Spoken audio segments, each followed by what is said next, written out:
Hi ಹಾಲ್ ಇದು Friday evening. ಹಾಗೆ friends, ಮತ್ತೊಮ್ಮೆ ನಿಮ್ಗೆಲ್ರಿಗೂ ಎಕ್ಸಿಟ್ ನ್ಯಾಚುರಲ್ ಲಾಗ್ಸ್ ಯೂಟ್ಯೂಬ್ ಚಾನಲ್ಗೆ ಸ್ವಾಗತ. ಹಾಗೆ ಫ್ರೆಂಡ್ಸ್, ನನ್ನ ಚಾನಲ್ನ ಸಬ್ಸ್ಕ್ರೈಬ್ ಆಗಿ ನೋಡ್ತಾ ಇದ್ದೀನಂದರೆ ದಯವಿಟ್ಟು ಸಬ್ಸ್ಕ್ರೈಬ್ ಆಗಿ. ನನ್ನ ವೀಡಿಯೋಗೆ ನಿಮ್ಮ ಸಪೋರ್ಟ್ ತುಂಬಾ ಮುಖ್ಯ. ದಯವಿಟ್ಟು ಸಪೋರ್ಟ್ ಮಾಡಿ ಅಂತ ಹೇಳ್ತಾ, ವಿಡಿಯೋ ಇಷ್ಟ ಆದರೆ ವಿಡಿಯೋಗೆ ಲೈಕ್ ಮಾಡಿ ಅಂತ ಹೇಳ್ತಾ. ಹಾಗೆ ಫ್ರೆಂಡ್ಸ್, ಇವತ್ತು ಬೆಳಗಿನ ಬ್ರೇಕ್ಫಾಸ್ಟಿಗೆ ಅಂತೇಳಿ ಅಮ್ಮ ಶಾವಿಗೆ ಉಪ್ಪಿಟ್ಟು ಮಾಡಿ ಜೊತೆಗೆ ಒಂದು ದೊಡ್ಡದಷ್ಟು ಹಾಲು ಕೂಡ ಕೊಟ್ಟಿದ್ದರು. ಬ್ರೇಕ್ಫಾಸ್ಟ್ನ ಮುಗಿಸ್ಕೊಂಡು ಸ್ನಾನನ ಕೂಡ ಮುಗಿಸ್ಕೊಂಡ್ಬಂದೆ. ನಂತರದಲ್ಲಿ ಇನ್ನು ಮಧ್ಯಾಹ್ನ ಊಟಕ್ಕೆ ಅಂತೇಳಿ ಅಮ್ಮ ನನಗೆ ಎಗ್ ರೈಸ್ ಕೂಡ ಮಾಡಿಕೊಟ್ಟಿದ್ರು. ಎಗ್ ರೈಸ್ನ ತಿಂದ್ಕೊಂಡು ಜೊತೆಗೆ ನನ್ನ ಮಗ ಈವ್ನಿಂಗ್ ಟೈಮ್ ಅಲ್ವಾ, ಸೊ ಸ್ನ್ಯಾಕ್ಸ್ ಮಾಡ್ಕೊಡೋಕ್ಕೆ ಹೇಳ್ತಾ ಇದ್ದ. ಹಾಗೆ ಅಮ್ಮ ಜೋಳ ಇತ್ತು ಮನೇಲಿ, ಒಂದು ಸಣ್ಣದಾದ ಒಂದು 3 ತುಂಡಷ್ಟು ಜೋಳ ತೊಗೊಂಬಂದಿದ್ರು ನಮ್ಮ ಅಜ್ಜಿ ಮನೆಯಿಂದ. ಸೊ ಆ ಜೋಳನ ಅವನು ಹಾಗೆ ತಿಂತಾ ಇದ್ದ. ಸೊ ಹಾಗೆ ತಿನ್ನೋದ್ರಿಂದ ಮಕ್ಕಳಿಗೆ ಹೊಟ್ಟೆನೋ ಬರುತ್ತೆ. ಸೊ ಹಾಗಾಗಿ ನಾನು ಈ ಥರ ಒಂದು ಸ್ನ್ಯಾಕ್ಸ್ ಥರ ಮಾಡಿಕೊಡೋಣ, ಆ ಥರ ಮಾಡಿಕೊಟ್ರೆ ರುಚಿಯಾಗೂ ಕೂಡ ಇರುತ್ತೆ. ನಾವು ಚಿಕ್ಕವರಿದ್ದಾಗೆಲ್ಲ ಅಮ್ಮ ಈ ಥರ ಮಾಡಿಕೊಡ್ತಾಯಿದ್ರು, ತುಂಬಾ ಚೆನ್ನಾಗಿರ್ತಾಯಿತ್ತು. ಸೊ ಹಾಗಾಗಿ ಅದರ ಸ್ನ್ಯಾಕ್ ಮಾಡೋಣ ಅಂತೇಳಿ ನಾನು ಬಂದಿದ್ದೀನಿ. ಹಾಗೆ ನನ್ನ ಮಗನೂ ಕೂಡ ನನ್ನ ಜೊತೆನೇ ಬಂದಿದ್ದಾನೆ. ಇನ್ನು ಚಿಕ್ಕವನು ಕೂಡ ಆರಾಮ್ಸಾಗಿ ನಿದ್ದೆ ಮಾಡ್ತಾ ಇದ್ದಾನೆ. ಈಗ ಫ್ರೆಂಡ್ಸ್, ಇದು ತುಂಬಾ ಈಸಿಯಾಗಿ ಆಲ್ರೆಡಿ ಎಲ್ಲರೂ ಈ ಥರ ಒಂದು ಸ್ನ್ಯಾಕ್ನ ಮಾಡಿಕೊಂಡೇ ಇರ್ತೀರ. ಯಾರಿಗೆಲ್ಲ ಇದ್ರ ಬಗ್ಗೆ ಗೊತ್ತಿದೆ ಅಂತೇಳಿ ನನಗೆ ಕಮೆಂಟ್ ಮಾಡಿ. ಜೊತೆಗೆ ಫ್ರೆಂಡ್ಸ್, ಇವತ್ತು ಅಪ್ಪ ಅಮ್ಮ ಔಟ್ಸೈಡ್ ಹೋಗಿದ್ರಲ್ಲ, ನನಗೆ ಯಾವ ಖಾರ ಸಾಮಾನೆಲ್ಲ ತೊಗೊಂಬಂದಿದ್ರು ಅಂತೇಳಿ ಅದನ್ನು ಕೂಡ ಈ ವಿಡಿಯೋದಲ್ಲಿ ಶೇರ್ ಮಾಡ್ತಾ ಇದ್ದೀನಿ. ವಿಡಿಯೋನ ಕೊನೆಯವರೆಗೂ ಸ್ಕಿಪ್ ಮಾಡದೆ ನೋಡಿ ಫ್ರೆಂಡ್ಸ್. ಅಂದರೆ ಇತ್ತೀಚಿನ ದಿನಗಳಲ್ಲಿ, ಆವಾಗಂತೂ ಅಜ್ಜರ ಕಾಲದಲ್ಲಿ ಅಜ್ಜರೆಲ್ಲ ಹೇಳ್ಕೊಡ್ತಾ ಇದ್ರು. ಇತ್ತೀಚಿನ ದಿನಗಳಲ್ಲಿ ಈ ಥರ ಮಕ್ಕಳಿಗೆ ಸುತ್ತ ಖಾರ ಅಂತೆಲ್ಲ ಕೊಡೋದು, ಮತ್ತು ಖಾರ ಸಾಮಾನು ಬಾಣಂತಿ ಖಾರ ಈ ಥರ ಎಲ್ಲ ಕೊಡೋದೆಲ್ಲ ಗೊತ್ತೇ ಇರಲ್ಲ. ಏನೆಲ್ಲ ತೊಗೋಬೇಕು, ಯಾವ ಥರ ತೊಗೋಬೇಕು ಅಂತ ಗೊತ್ತೇ ಇರಲ್ಲ. ಗೊತ್ತಿರೋರಾದರೆ ಹೇಳಿಸ್ಕೊಂಡು ಅವ್ರ ಮನೇಲಿ ಯಾರಾದರೂ ಇದ್ದರೆ ಹೇಳ್ಕೊಡೋರು ಇರ್ತಾರೆ. ಗೊತ್ತೇ ಇಲ್ದವ್ರಿಗೆ ಯೂಸ್ಫುಲ್ ಆಗಲಿ ಅಂತೇಳಿ ನಾನು ಇವತ್ತಿನ ವಿಡಿಯೋದಲ್ಲಿ ಬಾಣಂತಿ ಖಾರನ ಶೇರ್ ಮಾಡ್ಕೊಳ್ತಾ ಇದ್ದೀನಿ. ಹಾಗೆ ಫ್ರೆಂಡ್ಸ್, ಇನ್ನು ಹಾಲು ಕೂಡ ಕಾಯಿಸ್ಕೋಬೇಕಿತ್ತು. ಇನ್ನು ಅಪ್ಪ ಕೂಡ ಹಾಲು ತೆಗ್ದಿಟ್ಟಿದ್ರು. ಹಾಲನ್ನ ಕಾಯಿಸ್ಕೊಂಡು ಜೊತೆಗೆ ಅವನಿಗೆ ಸೈಡಲ್ಲಿ ಸ್ನ್ಯಾಕ್ಸ್ ಕೂಡ ಮಾಡಿಬಿಡೋಣ ಅಂತೇಳಿ ನಾನು ರೆಡಿ ಮಾಡ್ಕೊಳ್ತಾ ಇದ್ದೀನಿ. ಇನ್ನು ಫ್ರೆಂಡ್ಸ್, ಈ ಜೋಳನ ತುಂಬ ಈಸಿಯಾಗಿ ಸ್ನ್ಯಾಕ್ನ ಪ್ರಿಪೇರ್ ಮಾಡ್ಬೋದು. ಜೋಳನ ಒಂದು ಬಾಣಲೆಗೆ ಜೋಳನ ಹಾಕಿ ನಾನು ಈ ಥರ ಫ್ರೈ ಮಾಡ್ಕೊಳ್ತಾ ಇದ್ದೀನಿ. ಅದನ್ನು ಚೆನ್ನಾಗಿ ಫ್ರೈ ಮಾಡಿ ಆಮೇಲೆ ನಾವು ಇನ್ನೊಂದು ಕಡೆ ನಾವು ಒಂದು ಲೋಟದಲ್ಲಿ ಅದಕ್ಕೆ ಎಷ್ಟು ಕ್ವಾಂಟಿಟಿಲಿ ನಾವು ಜೋಳ ತೊಗೊಂಡಿರ್ತೀವಲ್ಲ, ಅದಕ್ಕೆ ಎಷ್ಟು ಕ್ವಾಂಟಿಟಿಲಿ ಸಾಲ್ಟ್ನ ನಾವು ಹಾಕಬೇಕು ಅಂದರೆ, ನಾನು ನೀರಲ್ಲಿ ಕರಗಿಸಿ ಹಾಕ್ತೀನಿ. ಈ ಥರ ಹಾಕೋದ್ರಿಂದ ಸಾಲ್ಟಿಗೆ ನೀರಲ್ಲಿ ಕರಗಿಸಿ ಹಾಕೋದ್ರಿಂದ ಆ ಜೋಳಕ್ಕೆ ಚೆನ್ನಾಗಿ ಅಪ್ಲೈ ಆಗುತ್ತೆ. ಟೇಸ್ಟ್ ಅಂತೂ ತುಂಬಾ ಚೆನ್ನಾಗಿರುತ್ತೆ. ಹಾಗೆ ಫ್ರೆಂಡ್ಸ್, ಈಗಂತೂ ಮಳೆಗಾಲ ಆಗಿರೋದ್ರಿಂದ ಏನಾದರೂ ಸ್ನ್ಯಾಕ್ಸ್ ತಿನ್ನಬೇಕು ಅನಿಸ್ತಾ ಇರುತ್ತೆ. ದೊಡ್ಡವರು ಸಹ ಚೆನ್ನಾಗಿ ಟೈಮ್ ಪಾಸ್ ಅಂತಲೇ ಅನ್ಬೋದು, ಚೆನ್ನಾಗಿರುತ್ತೆ. ರುಚಿ ಅಂತೂ ಸೂಪರಾಗಿರುತ್ತೆ. ಯಾರ ಮನೆಯಲ್ಲೆಲ್ಲ ಜೋಳ ಇರುತ್ತೆ ಒಂದ್ಸಲ ಈ ಥರ ಟ್ರೈ ಮಾಡಿ ಫ್ರೆಂಡ್ಸ್, ತುಂಬಾ ಟೇಸ್ಟಿಯಾಗಿರುತ್ತೆ. ಕ್ವಿಕ್ಕಾಗಿ ಒಂದು ಸೆಕೆಂಡ್ ವೈಸೇ ಬೇಗ ಮಾಡ್ಕೋಬೋದು ಅಂತ ಅನಿಸುತ್ತೆ. ನಾನು 2-3 ಮಿನಿಟ್ಸಲ್ಲಿ ಫಟಾಫಟ್ ಅಂತೇಳಿ ಈ ಸ್ನ್ಯಾಕು ರೆಡಿ ಆಗುತ್ತೆ. ಸೊ ಚೆನ್ನಾಗಿ ಫ್ರೈ ಮಾಡಿ ನಾವು ಸಾಲ್ಟ್ ನೀರಿರುತ್ತಲ್ಲ ಅದನ್ನು ಹಾಕ್ಬಿಟ್ಟು ಮತ್ತೊಂದು ಸಲ ಹಾಕಿ ಒಂದು ಅರ್ಧ ನಿಮಿಷ ಫ್ರೈ ಮಾಡಿದ್ವಿ ಅಂದರೆ ಒಂದು ಸೂಪರಾಗಿ ರುಚಿಯಾದಂಥ ಸ್ನ್ಯಾಕ್ ಕೂಡ ರೆಡಿ ಆಗುತ್ತೆ.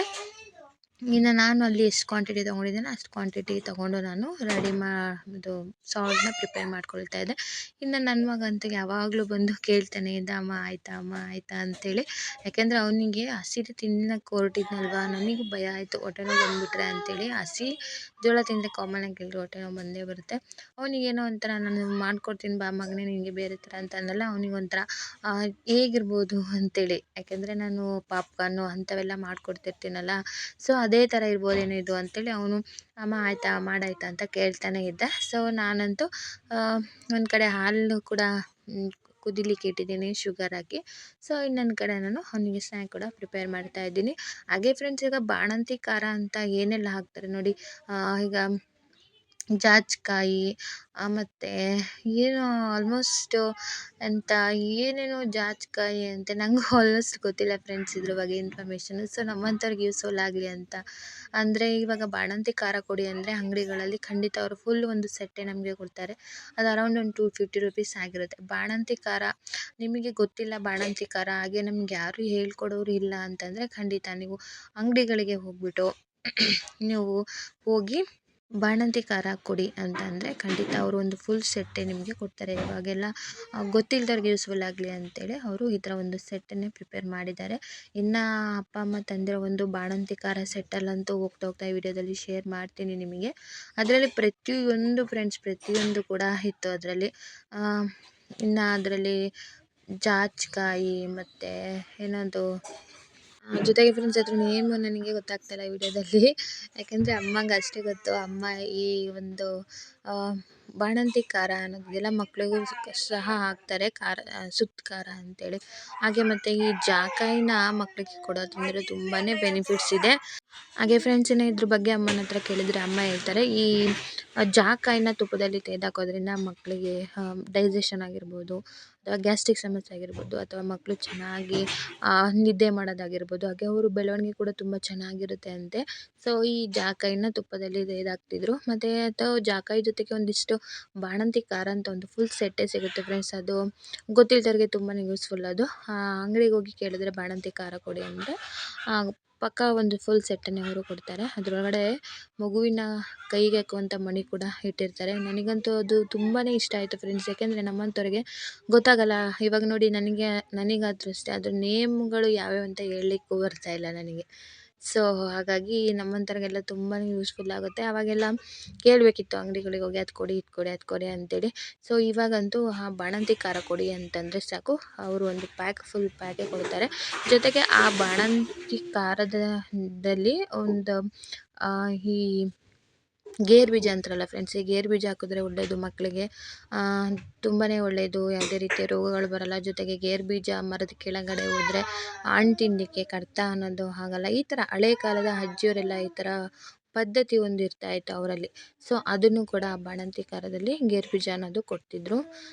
ನನಗಂತೂ ನೋಡಿದ ತಕ್ಷಣ ತುಂಬಾ ಖುಷಿ ಆಯಿತು ಫ್ರೆಂಡ್ಸ್. ಈ ಥರ ಎಲ್ಲ ಇರುತ್ತಲ್ಲ, ಮುಂದಿನ ದಿನಗಳಲ್ಲಿ ಇನ್ ಕೇಸ್ ನಮಗಾದರೂ ಅಷ್ಟೇ ಮುಂದಿನ ದಿನಗಳಲ್ಲಿ ನಮಗೆ ಗೊತ್ತಿರಲ್ಲ. ಈ ಥರ ಹೋಗಿ ಕೇಳಿದ ತಕ್ಷಣ ಸಿಕ್ಕಾಗ ನಮಗೆ ಪರವಾಗಿಲ್ಲ, ಗೊತ್ತಿಲ್ಲ ಅಂದರೆ ಈ ಥರದೊಂದು ಸೆಟ್ ಸಿಗುತ್ತಲ್ಲ ಅಂಥೇಳಿ ಖುಷಿ ಅನಿಸುತ್ತೆ. ಅಂದರೆ ನನ್ನಂಥವ್ರು ತುಂಬ ಜನ ಇರ್ತಾರೆ, ಗೊತ್ತೇ ಇರಲ್ಲ ಪಾಪ ಅವರಿಗೆ. ಒಂದು ನೇಮ್ ಕೂಡ ಹೇಳಲಿಕ್ಕೆ ಅವರಿಗೆ ಬರೋದಿಲ್ಲ. ಅಂಥವರು ಈ ಥರ ಹೋಗಿ ಈ ಬಾಣಂತಿ ಖಾರದ ಸಾಮಾನಿನ ಸೆಟ್ ಕೊಡಿ ಅಂದರೆ ಖಂಡಿತ ಅವ್ರು ನಿಮಗೆ ಕೊಡ್ತಾರೆ. ಸೊ ಹಾಗಾಗಿ ನಾನು ಶೇರ್ ಮಾಡಿಕೊಂಡೆ. ಹಾಗೆ ಫ್ರೆಂಡ್ಸ್ ಇನ್ನು ಸ್ನ್ಯಾಕ್ಸ್ ಕೂಡ ಪ್ರಿಪೇರ್ ಆಯಿತು. ಇನ್ನು ನನ್ನ ಮಗನಿಗೆ ತಿನ್ನಿಸ್ತಾ ಇದ್ದೆ, ಹೇಗಿದೆ ನೋಡು ಟೇಸ್ಟು ಅಂಥೇಳಿ. ಅವನಿಗಂತೂ ಅದು ಮಾಡಿಕೊಟ್ರೆ ಸಾಕು ಅನ್ನಿಸ್ತು. ಅವನಿಗೆ ಎಂಥ ಅವನಿಗೆ ಸ್ನ್ಯಾಕ್ಸ್ ಯಾವಾಗ ತಿಂತೀನೋ ನಾನು ಆ ಥರ ಅನ್ನಿಸ್ತಾ ಇತ್ತು. ಹಾಗೆ ಫ್ರೆಂಡ್ಸ್ ಇನ್ನು ಈ ಫಸ್ಟ್ನೇ ಮಗುನ ಹಿಡಿಯೋದು, ನನ್ನ ಮಗನ ಹಿಡಿಯೋದು ತುಂಬಾ ಕಷ್ಟ, ತುಂಬಾ ತರಲೆ ಆಗಿಬಿಟ್ಟಿದ್ದಾನೆ. ಹಾಗೆ ಫ್ರೆಂಡ್ಸ್ ಇಲ್ಲಿ ನೋಡಿ ಬಜೆ ಮತ್ತು ಜಾಕಾಯಿ ಈ ಥರ ನೋಡಿ ಸ್ಟೋರ್ಗಳಲ್ಲಿ ಆರಾಮ್ಸೆಯಾಗಿ ಸಿಗುತ್ತೆ. ಬಾಣಂತಿ ಖಾರ ಕೊಡಿ ಅಂತಂದರೆ ಖಂಡಿತ ನಿಮಗೆ ಇದು ಸೂಪರಾಗಿ ಒಂದು ಫುಲ್ ಸೆಟ್ಟೇ ಸಿಗುತ್ತೆ. ಹಾಗೆ ಅಮ್ಮವರು ನನಗೆ ಬಾಣಂತಿ ಖಾರ ಮಾಡಿಕೊಡೋಣ ಅಂತೇಳಿ ಈ ಥರ ಉತ್ತುತ್ತಿ, ಬಾದಾಮಿ, ಸಕ್ಕರೆ ಕಲ್ಲು, ಆಮೇಲೆ ಇನ್ನೊಂದು 2 ದಿನ ಬಿಟ್ಟು ನನಗೆ ಇದು ಪಿಸ್ತಾ, ಗೋಡಂಬಿ ಅವೆಲ್ಲ ತೊಗೊಂಬಂದಿದ್ರು. ಜೊತೆಗೆ ಫ್ರೆಂಡ್ಸ್ ಚಿತ್ತರಳೆಣ್ಣೆ ಅಂತೇಳಿ ಕೂಡ ತೊಗೊಂಬಂದಿದ್ರು. ಸೊ ನೀವು ನೋಡ್ತಾ ಇರ್ಬೋದು ನೋಡಿ ಫುಲ್ ಸೆಟ್ಟು. ಹಾಗೆ ಒಳ್ಳು ಅಂತಾರಲ್ಲ ಫ್ರೆಂಡ್ಸ್, ಒಳ್ಳೆ ಅಂತಾರಲ್ಲ, ಅದನ್ನು ಕೂಡ ಅದರೊಳಗಡೆ ಕೊಟ್ಟಿದ್ದರು. ಗೊತ್ತಿಲ್ಲದವ್ರಿಗೆ ಎಷ್ಟು ಯೂಸ್ಫುಲ್ ಆಗುತ್ತೆ ಅಂದರೆ ನನಗೆ ನಿಜ ನಮಗೆ ಗೊತ್ತೇ ಇರಲ್ಲ. ಈ ಥರ ಒಂದು ಸೆಟ್ ಕೊಟ್ಬಿಟ್ರೆ ಎಷ್ಟು ಖುಷಿ ಆಗುತ್ತೆ ಅಲ್ವಾ. ಅದು ನೋಡಿ ನಂಗೆ ತುಂಬಾ ಖುಷಿ ಆಯಿತು. ಅದಕ್ಕೆ ನಿಮ್ಮೊಂದಿಗೆ ಶೇರ್ ಮಾಡ್ಕೊಳ್ಳೋಣ ಅಂತ ಶೇರ್ ಮಾಡಿಕೊಂಡೆ ಫ್ರೆಂಡ್ಸ್. ಹಾಗೆ ಫ್ರೆಂಡ್ಸ್ ಇನ್ನು ಮಳೆ ಕೂಡ ಜೋರಾಗಿ ಬರ್ತಿತ್ತು ಇವತ್ತು ಈವ್ನಿಂಗು. ಸೊ ಹಾಗೆ ಇಲ್ಲಿ ನನ್ನ ವ್ಲಾಗ್ನ ಕೂಡ ಸ್ಟಾಪ್ ಮಾಡಿದೆ ಫ್ರೆಂಡ್ಸ್. ನಿಮಗೇನಾದರೂ ಇವತ್ತಿನ ವಿಡಿಯೋ ಇಷ್ಟ ಆದರೆ ಆ ವಿಡಿಯೋಗೊಂದು ಲೈಕ್ ಮಾಡಿ, ಶೇರ್ ಮಾಡಿ, ಕಮೆಂಟ್ ಮಾಡಿ, ಸಬ್ಸ್ಕ್ರೈಬ್ ಆಗಿ.